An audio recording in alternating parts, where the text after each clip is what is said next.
Welcome to the Project Zion podcast. This podcast explores the unique spiritual and theological gifts Community of Christ offers for today's world.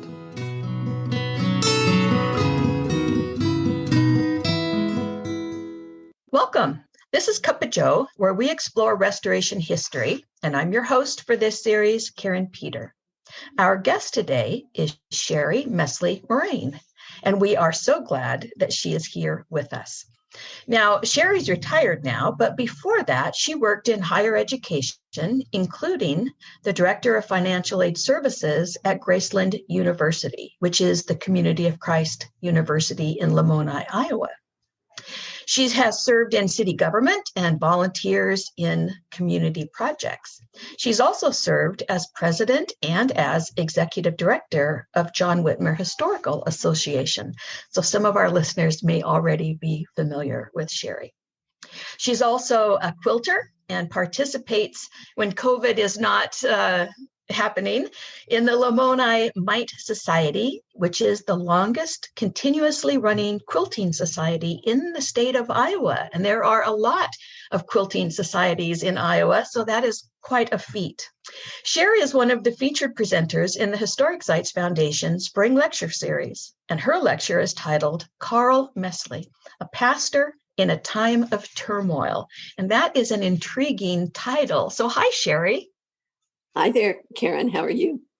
I'm good, and I'm so glad that you've agreed to be our guest today here at Cup of Joe on Project Zion.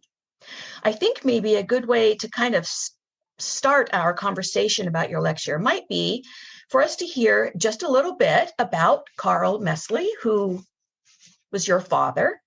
Can you just give us a little biography of him to get us started? A short biography, certainly. Yes. Dad was born in upstate New York, in Oneida, New York, where the Oneida community was. That's where he was born. He grew up in Sherrill, New York, the little town right next door where Oneida Silver was. His father worked for Oneida Silver from the time he was 14 years old until he retired in 1950. And that's important a little bit later. Dad was a Boy Scout from the beginning. In fact, he was an Eagle Scout at age 14 so that he could go on the ship with the group to the International Boy Scout Jamboree in England. That year they were gone for 7 weeks. He was just 14 years old. What year was that, Sherry? That would have been 27. Yeah, on a ship. Wow. Okay. Yeah, he kept a daily journal. His desire was to be a professional Boy Scout, and he was. First, he went to Graceland College, and then he graduated from the University of Iowa in 1937 with a BA in history. Good for him. Yes. And then he went to fulfill his dream of being a Boy Scout executive. He went to the Schiff Scout Reservation, which was the professional scouting training camp, and did the training there, and then became a field executive in Camden, New Jersey, which was one of the roughest inner cities in the area. And he taught the boys camping. They went camping when they were 14 and 15 years old, and that was the first time they had been out of the city. Of course, Dad learned what it was like to live in the city. And then he was called by Uncle Sam in 1940 to join the Army, which he did. He went to officer candidate school and then worked with the office chief of engineers as the chief of technical information, which allowed him to work with all kinds of personnel, from privates to actually with the Secretary of War, Stinson. And then after the war, he came to Kansas City to be a Boy Scout field executive. And in 46, he was invited by F.M. Smith to go under appointment. And Dad decided no, he really needed to stick with scouting at the time. But in 1947, it was Israel A. Smith who invited him to go under appointment. So he and Mom said that would be a good thing for him. So he went under appointment in 1947. beginning as the Center Stake Youth Director until 1951. And then he was the World Church Youth Director for a few more years. Camping was a very big part of that, which was a love of Dad's. Then he was changed to ministry to college and university and to military personnel, which he did for 10 years. And then in 1967, he was assigned coordinator of family life, until in 1970, he was asked to be the pastor of the Stone Church. So we're going to pick up from there. But before we do that, for our listeners, I just want to clarify, when Sherry talks about her father going under appointment, that was when people agreed to work full-time for the church, which at that time would have been the RLDS church. And when a family went under appointment, it wasn't just the male who was being paid. It was a family endeavor because it would significantly reduce one's income. It was an act of sacrifice and service. And the church pretty much told you what your job was going to be. You were assigned to specific ministries. So to go under appointment means a lot more than just taking full-time employment with the church. Well done. Okay. So let's kind of start from there. Your lecture that is on the Historic Sites Foundation website focuses on Carl's time at what we call Stone Church. And many of our listeners might be unfamiliar with what that is. So before we begin, we need a short primer. What is Stone Church and where is Stone Church? Certainly. The Stone Church is located in Independence, Missouri, about a half-mile west of the Independence Square, which is a proper square, I should add. The cornerstone was laid in 1988. It was completed in time for the first worship service in 1892. So that took a few years of building. It seated 1,500 people, and it was used for the church's general conference until the auditorium was built in 1928. General conference was an every other year total church conference. Delegates came and so on. It was referred to as the Mother Church and served as the official pulpit of the RLDS Church, from which the first presidency delivered information they wanted to share with the entire membership. The auditorium was built in 1928, and it's a huge building which housed the church headquarters and a number of offices and so on. The Stone Church sits directly across the street from what's called the Temple Lot. The Temple Lot was designated by Joseph Smith and his group as the center of Zion. And so it was a desirable piece of property. I kind of referred to it as the reorganization's original sin, that they coveted that piece of property. So the Stone Church looked across that piece of property to the south, and when this auditorium was built, then they could see the auditorium because the Hedrickites who owned the Temple Lot had just a small church building on it, a modest one. So they had the view of the auditorium when it was built. In the 1950s, it had a membership of 2,000 and a regular attendance of about 800. It had active programs for all ages, for boys, Boy Scouts, Cub Scouts, for girls, Skylarks, Orioles, Zion's League for teenagers, and so on. They had 3 worship services every Sunday, an 8:15 and 11 o'clock, and then an evening worship service. And they had Sunday school classes for every age. So it was a very busy, prosperous church. They did build an extension. Now, extension isn't quite right word, an attachment called Partridge Hall, which served as an educational building where they had dinners and so on. More about that later. Yeah, I think that probably does it right now. Was it Stone Church where the radio broadcast emanated from? Yes, it was. Yes. And Dad did some. Yeah. All right. So when the RLDS Church had a little radio broadcast system going on. The pulpit from Stone Church would be the center of that as well. It really, for people who grew up in the RLDS tradition of that time, Stone Church, to go back to Independence for a conference and then go to worship at Stone Church was a really big deal. It's a beautiful building as well. It is. So you made a comment, and I found it in the short synopsis of your lecture, that your father kept every piece of paper he ever penned or that he ever received.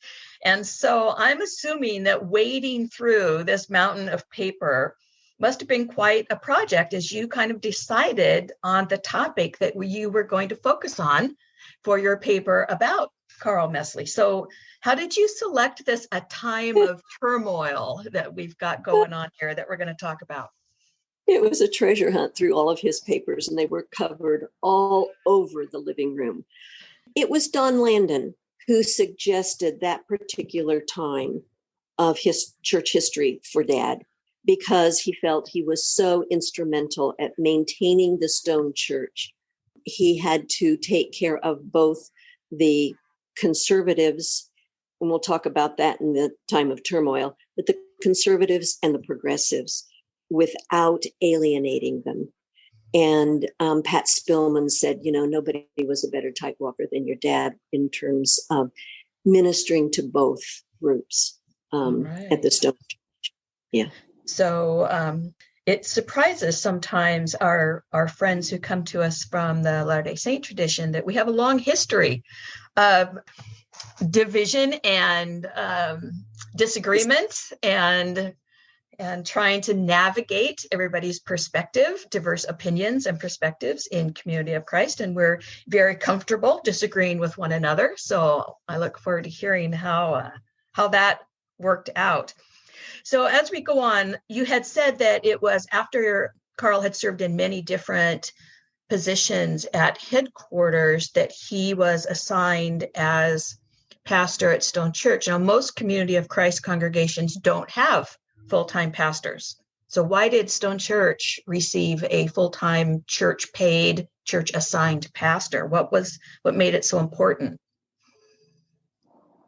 Interesting question. I don't know when they started paying Stone Church pastors, full-time, but it was the mother church. It continued to be the mother church. Dad called it our cathedral. It was in the center place. It was distinctive. It was a community icon, if you will. At the time, I think they'd already been paying pastors. In fact, Dad even got an assistant pastor whom they paid a bit. Was not exactly volunteer, not full-time, but yeah. It was important by where it was, what it was, its representation in the community of Independence, Missouri. Yeah. So it was a very symbolic edifice about who the church was and why we were there. Yes. Okay, excellent. All right, so the time of turmoil. Let's talk about that. You talk about several areas of turmoil in the life of the church. And one was internal turmoil, one was neighborhood turmoil, and then you had some turmoil with the building. So let's talk about those. You can take them in any order you want. Okay. Internally, what was going on in the larger church, and I don't know how much your listeners know about this turmoil, but the membership had considered themselves all along as the one true church of Christ on earth. And clearly the conservatives continued that. But something was happening in the church leadership. There was a group of young appointees whom Dad mentored, who were taking courses at St. Paul's Seminary, just a few miles down the road in Kansas City. They were studying theology, scripture, the history of Christianity. And so they were broadening their horizons and had a larger understanding of Christianity. They persuaded the president to hold what was called the Joint Council seminars for church leadership. They invited 3 of the St. Paul professors to come over, and they talked through some of these issues: church, the one true church, or a church of mission with a message for the world. And toward the close of this, one of the professors said, I think he asked it directly of W. Wallace, if you had to choose, would you choose the words of Joseph Smith, or would you choose the words of Jesus Christ? And without hesitating, Wallace Smith said, Jesus Christ. So that was where really, and Peter Judd really explains this so well, that was really how it happened, that the church leadership assumed the position and the facilitation of becoming a church of mission to the community and to the world. But that created such heartache and bitterness in the membership, particularly the conservatives. And I was aware of some of that as I became a young adult. You cannot underestimate what this did to the church. It threatened to tear the RLDS church apart.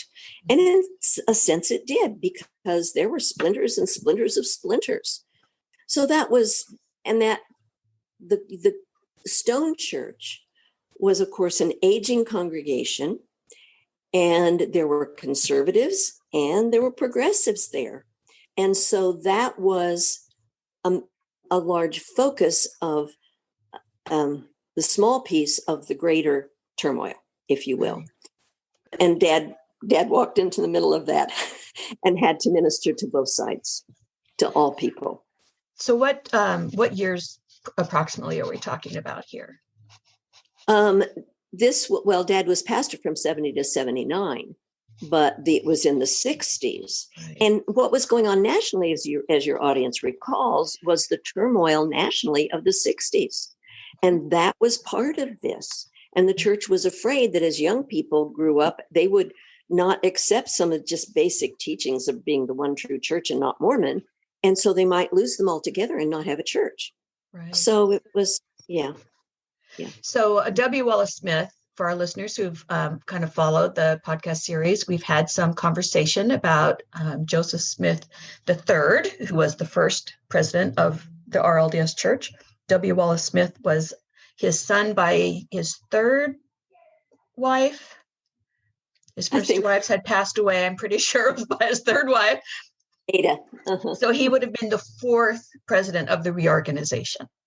Yes. And he was correct. In the 60s and 70s. He was the first president of the church that I met and that I got to meet personally.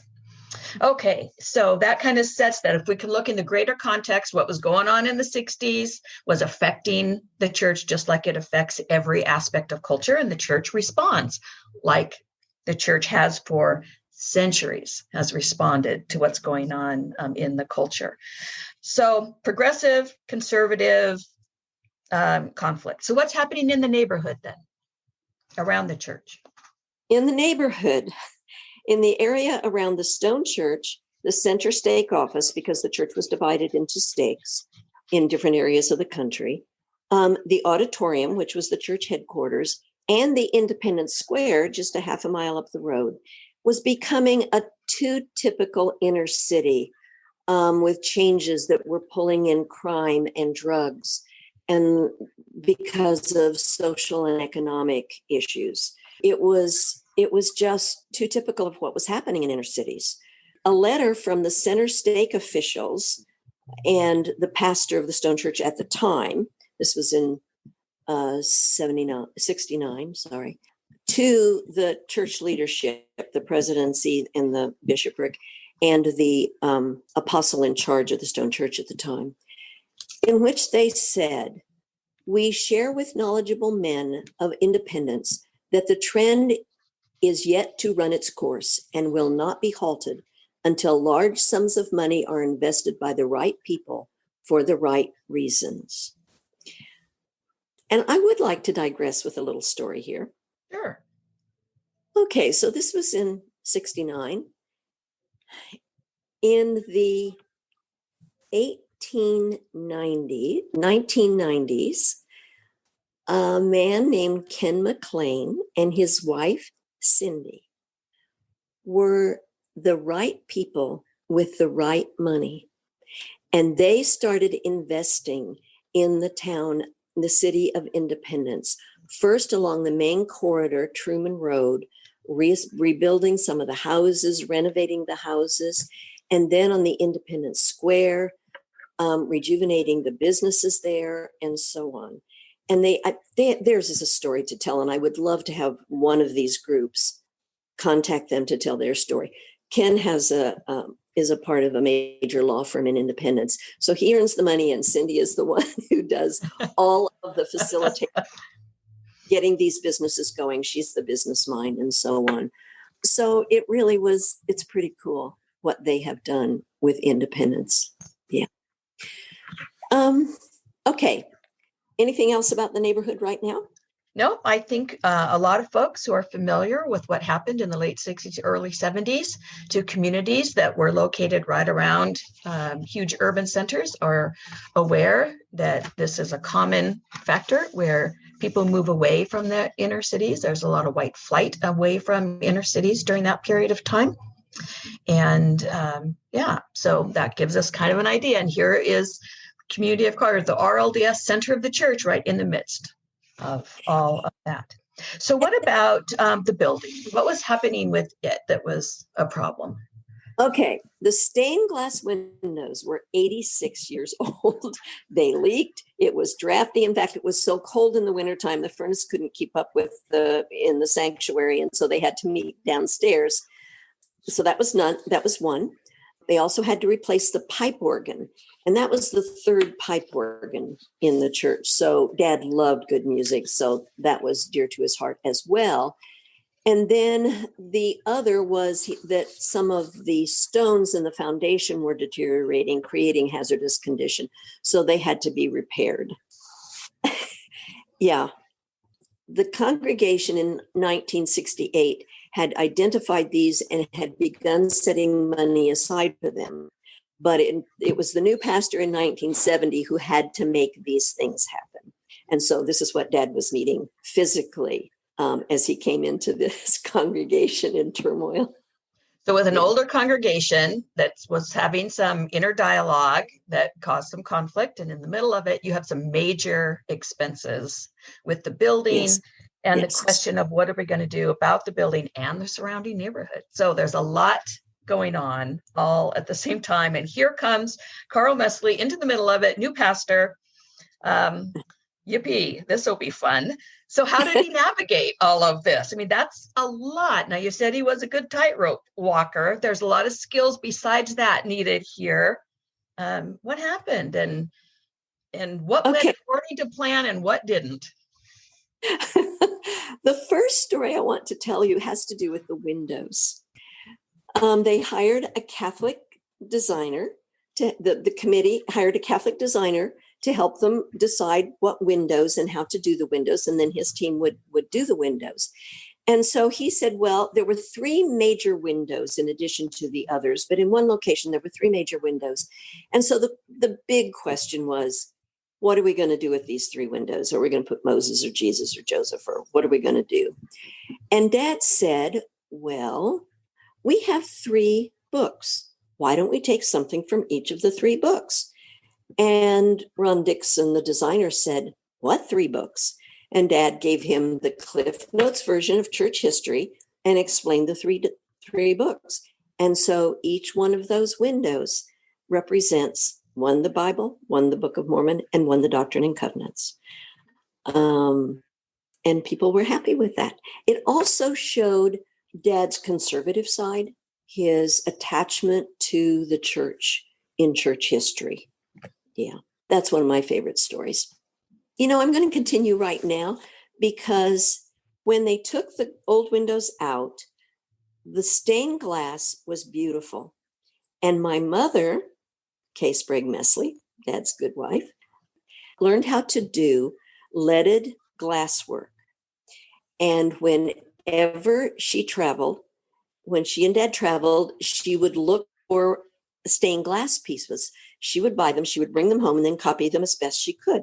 And they sold them at the annual Williamsburg Festival, it was called, at the Stone Church, which was a fundraiser and a social event and so on, and sold them to help pay for the windows that were being installed. And in the lecture tonight, I have a couple of pictures of those pieces that I have. They're lovely. Oh, marvelous. Yeah. Yeah. So, all right. We want to hear a little bit about how he navigated. I think that the windows are a good illustration of kind of appealing to both the conservative and the progressive with the new windows and the repair. But what other skills did he need, and what was a positive situation, and maybe what was more difficult? Okay, I heard Dad say a lot, "I am not a theologian. I am a minister of people." When I was doing my research for my original paper, I asked them to tell me about Dad and how he approached people. And they said that he didn't tell them what he thought. He said to them, "Tell me what these changes mean for you. How are they affecting you?" And then he listened. And everyone I talked to said he listened. Bud Sheehy described him as not the sage on the stage, rather the guide by your side, although Dad was a good speaker. He and Mom started a luncheon on Sunday noon meal for mostly people out of town, but it gave them an opportunity to have conversation with the speaker at the service that morning. He did this so that instead of saying, "Oh, I've heard of him. Oh, he's awful," they could meet him and talk to him and exchange ideas and learn that he was a good man, even though they disagreed. So this is one of those themes with Dad, and he had several ways of doing that. He pulled together a team of leaders every month following the evening service at Mom and Dad's house for refreshments and conversation. And this team of leaders and Dad talked about what are the problems, what's going well, how can we solve our problems, what do we need to do, and so on. They were very effective at doing that. And that meant that all those leaders had a sense of Dad. Remember, he was a professional volunteer trainer. He had learned that at the Shift Scout reservation and training to be a field executive. So volunteer training was one of Dad's real strengths. And he used that with his team leaders in the congregation. These were volunteer leaders in the congregation. And he wanted a mix of conservatives and progressives in that group, in that discussion. He instituted a regular newsletter for the church membership every month to kind of let them know what was going on, because not everybody knew everything that was going on. So those things worked. Another thing that he did was to invite some of the progressives to come speak in the pulpit. That had not been done before Dad came. It was mostly church leaders, the bishop, the president, and the stake president, and some of the prominent people in the congregation, and so on. So it was mostly the conservatives who would speak. I looked at the records of who spoke a couple of years before Dad became pastor and a couple of years after he became pastor. And he started inviting more progressives. He wanted them to hear them and again say, "I may disagree with him, but he's a good man." Now, one of the interesting, fun stories was when he invited Richard P. Howard. Oh, let's tell our listeners who that would be. He was one of the most effective church historians. Yes, indeed. If you want to embellish that, please feel free, and then I will continue my story. Well, a delightful church historian who kind of spearheaded, if you will, the church's ability to accept some new understandings about church history that had previously really been rejected by the church. And it wasn't easy for him. He suffered for that. It was. His wife, Barbara, refers to it as true history. Mhm. So Dad one year invited Dick to come speak. And between services, there's the early service, he spoke, and then there's Sunday school, and then there's the late church service. Between services, he attended Lillenas Stevens' Sunday school class. Lillena was she prided herself on knowing the Book of Mormon. She was the one who introduced Braille documents for church readers who were blind. So she was a good woman, but she was very conservative. And she was talking about the Book of Mormon. And Dick commented in her class that actually the inspired version was in the Book of Mormon. And then he gave people the inspired version. And she changed the subject from the inspired version to something else. And after the service, after she heard him preach, she went through the line and said to him, "Thank you. I enjoyed your service. I enjoyed your comments. Thank you very much." But then the next morning, she went into Dad's office and she said, "If you ever invite him to speak again at the Stone Church, I will never come back here." Now, we don't know what Dad's response was, but Dick says, "Yes, I did not speak again at the Stone Church." So a couple of things I want our listeners to pull out of that. One is that this was the 1970s when she was teaching the adult Sunday school class. This was before women were ordained. Yes. So she was a very powerful woman in the congregation, teaching a class that included men and women, priesthood members and non-priesthood members. So I just want to call people's attention to that. And it's interesting how when a powerful person who doesn't have authorized power, but has unauthorized power, can change how things happen in the life of congregations. Absolutely. Yes, I've had people say that to me after I've preached. That was very nice. And then later, I don't ever want her to come back. So yes, that still happens. Okay, so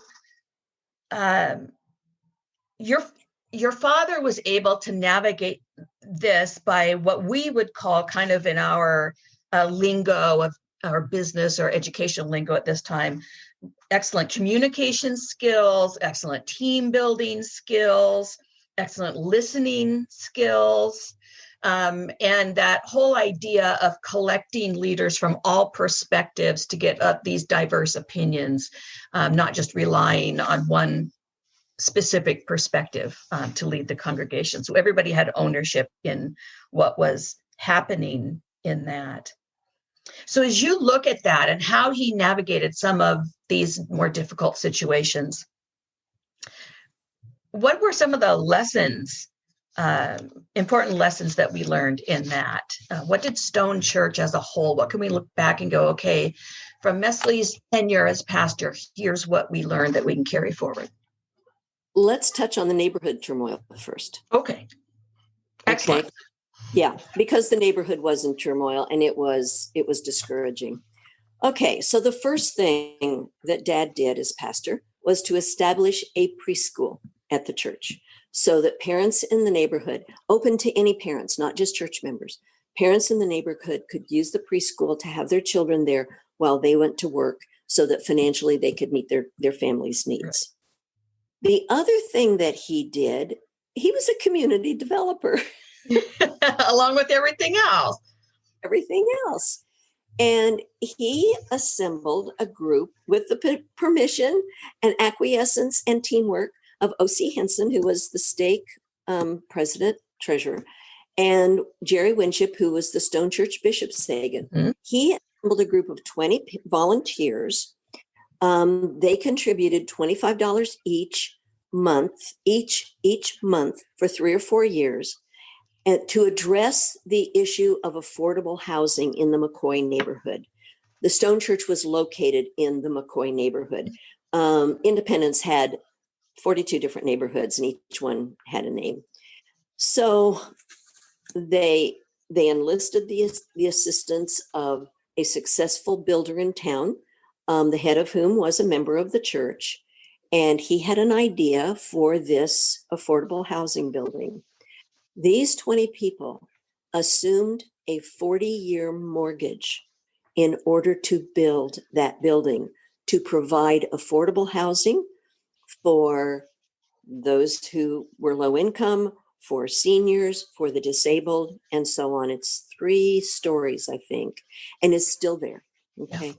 So that was, and then, just recently, about 4 years ago, it was sold to a private corporation for $4.4 million. That's quite an investment those 20 families made.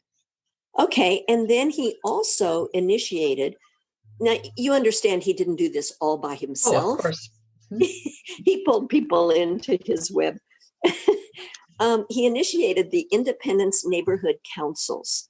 There were 42 neighborhoods, and each one had its own neighborhood council under an umbrella neighborhood council group. They provided an instrument for everyone who lived in the neighborhood, whether they were owners or renters, to have an active voice in how the neighborhood would be run, activities, social activities, neighborhood watch, and so on. So that was another thing that he did. He and Mom instituted a weekly Wednesday luncheon, free, for the homeless, the lonely, the elderly, to come and have a free meal, and those who needed better diets. They also, for those who could not get to the church, took meals to their homes. Then they collaborated with other church, and this became the Meals on Wheels program in Independence. So they also, this was probably a hard one for the conservatives to handle, but Dad did it. One year, the Walto Baptist Church, which was just around the corner from the Stone Church, had a fire that destroyed the church. Housed in that church was their Christian school for students K through 10, I think, for some reason. They had 250 students and no place for them to go to school. So the Stone Church reached out to them, and they held classes in the Partridge Hall, the educational building I talked about. Their student classes were on floors A and C, and the preschool continued on floor B. So that was another way of serving non-RLDS members in the community. And then Dad also joined the Independence Ministerial Alliance, which was one more indication of being a part of the greater Christian community rather than the one true church separate from the world. Yeah. So he really led the way, especially there at Stone Church in the 1970s, as we began to look around us and say, this isn't about us. This is about what's going on actively in the world as it changes, and how do we respond to that? So we would call it now social justice kinds of activities, where we talk about pursuing peace on and for the earth, some of our mission initiatives. This was kind of the leading edge of that happening in Independence, and also leading the way for congregations around the world to do the same. This was new stuff for the church. Yeah. Yes. Very much so. And continues to this day. Stone Church is still actively involved in feeding the neighborhood and caring for the neighborhood. So, yes. Okay, so let's go back then to, what did we learn through this, through the way your father navigated all this turmoil? Okay. One of the things Dad did, he was very effective at bringing people together, people whose had needs, real needs, and those who could help address those needs and offer solutions and programs to assist. He was very good at that. He was able to meet their emotional and program needs as well as their intellectual needs. He was a professional volunteer trainer at heart, and so he guided, as I'd mentioned before, his volunteer leaders in the congregation in the team effort, rather than being top down. Here's what you need, let's do it. So it was from the roots up. He essentially was good at identifying and meeting people who had needs. If you don't know them, you can't know their needs. So he was really good at identifying and meeting the people's needs by meeting the people and by collaboration with those who could help provide the services that were necessary. Yeah. So all things that we still seek to do today. We seek to be visionary in what's happening in the world and how can we participate. We seek to network with one another and address people who have needs with those who can help. We need the pastoral skills that your father modeled in, what is the Lincoln book, The Team of Rivals? Was that the phrase? It sounds almost like that when you talk about his team building ability with different perspectives. And something we talk about a lot today, and that is shared leadership. Yes. Leading together rather than top-down leadership, something that's being modeled more and more in the life of the church. So what do you think, not just as daughter, but also as someone who's now researched and gone through this mountain of paperwork and talked to all these different people, what do you think is the lasting legacy of his tenure as pastor at Stone Church? Well, the real ones are the preschool still continues today. Heritage House, that affordable housing, is still there and serving people. I walked by it a couple of weeks ago and asked my son, who lives in the neighborhood, is this still functioning? Yes, Mom. The Wednesday noon free meal still continues. The Independence neighborhood councils are going strong. Dad, that was one of Dad's favorite activities in retirement. And he wrote and edited their monthly newsletter in the McCoy neighborhood, which he called The Real McCoy. That's the name of the newsletter. I love it. Yeah. Meals on Wheels, of course, is still going, and the Independence Minister membership continues. So those are the lasting legacy that you can point to, that are the many vehicles that still serve individuals and community. Ecumenical relationships, community service, and ministries of justice and peacemaking. Yeah, all still going strong at Stone Church. Yes. So now let's go back to you as daughter. What is most meaningful to you from your father's ministry? Thank you for asking me to think about this. I've been so involved in the research that sometimes you don't stop and think. So your questions have been very helpful. One of the things that I value most is that he cared about people on the fringes. He reached out to them, he protected them, and he helped them grow.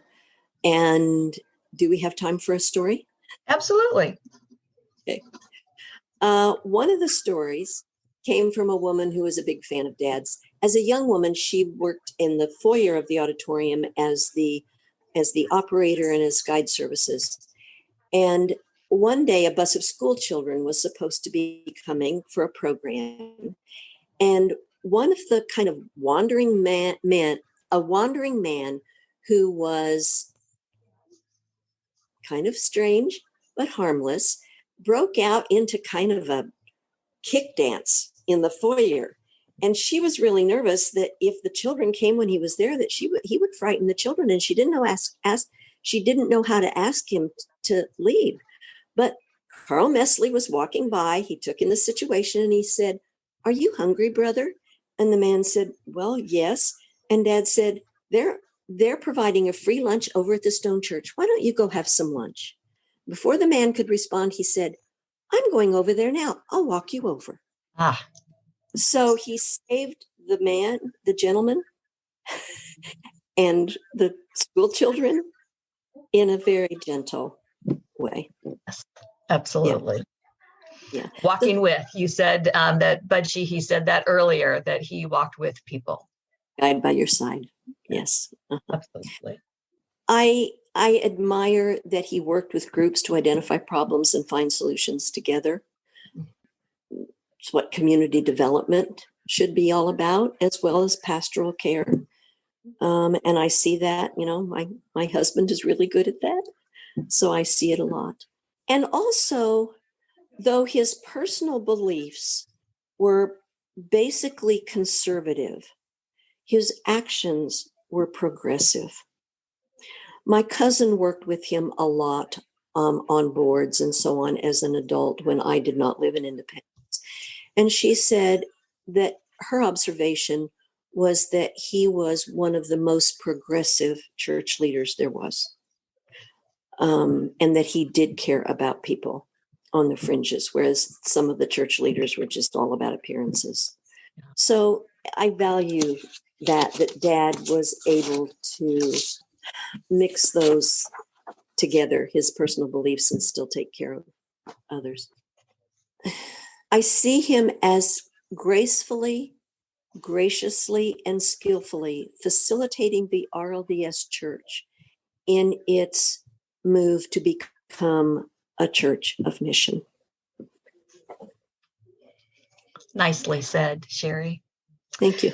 So my last question is this. What do you think he would want us to remember about his ministry at Stone Church? That was another good one for me to think about, which I hadn't thought about. Dad wouldn't have expected anybody to remember, I don't think, that it takes willing workers to build Zion. Zion is not something that God plunks down for us. We have to do the work ourselves. Dad grew up next door to the United Community, and they owned Oneida Silver, where his dad worked. Their theology was perfectionism, to be perfect in this world, not just in heaven. They were also communal and practiced caring about each other, holding property and possessions in commonality. And the same thing happened with Oneida Silver. And during the Depression, the president cut his salary by half. The management cut their salaries by 33%, and the workers' salaries were cut proportionally. So it was shared whether times were good or times were bad. And that was Dad's idea of Zion, was sharing and building it. And it's your job to do here on earth. God's not going to plunk it down. I had that conversation with Dad just a few days before he died, that he was trying to explain to somebody that Zion doesn't just come down on its own. We have to build it ourselves. And that's still how we talk about Christ's mission. We talk about God's reign here on earth, that we participate in that with God, that it's not something that just happens. Absolutely. Wonderful thing to remember from his ministry, along with his real skill at gathering community to focus on community. So as we come to kind of our close, Sherry, do you have any last thoughts for us before we wrap up our conversation? Of course I do. And one thing I forgot to mention was that Ken McLean, who helped build up the Truman Road and the Independence Square and so on, is now the pastor of the Stone Church. Ah, excellent. What goes around comes around. The same problems. Yeah. But back to Dad. Dad's speech and behavior publicly were always supportive of the church leadership. He never undermined their authority, if you will. Privately, on the other hand, he would disagree with them strongly, and he would let them know it. And I found that in his papers. I would suggest that it served his ministry very well, but it did not serve his career so well, because they retired him at age 65 when he was in no way ready to retire from church service. Mm-hmm. Kind of a sad note to end on. Yeah. Well, we have learned a lot, not just about your father's ministry, but about independence kind of during that time of transition, which led very much to the transition into the ordination of women and into us becoming a community of Christ, which is a real expression of the ministry your father instituted at Stone Church.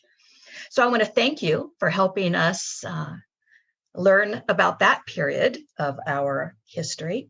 and more about Stone Church and why it was important and why it continues to be important in the life of the church. So for our listeners, we encourage you to view Sherry's lecture. You'll find it at historicsitesfoundation.org. You can see those beautiful stained glass windows at Stone Church and maybe some other things as well. And you'll see Sherry and get to hear more from her about that period of time and about her father, Carl Mesle. This has been Cup of Joe, part of the Project Zion podcast. I've been visiting with Sherry Mesle-Morain, and we thank her very much. My name's Karin Peter. Thanks so much for listening.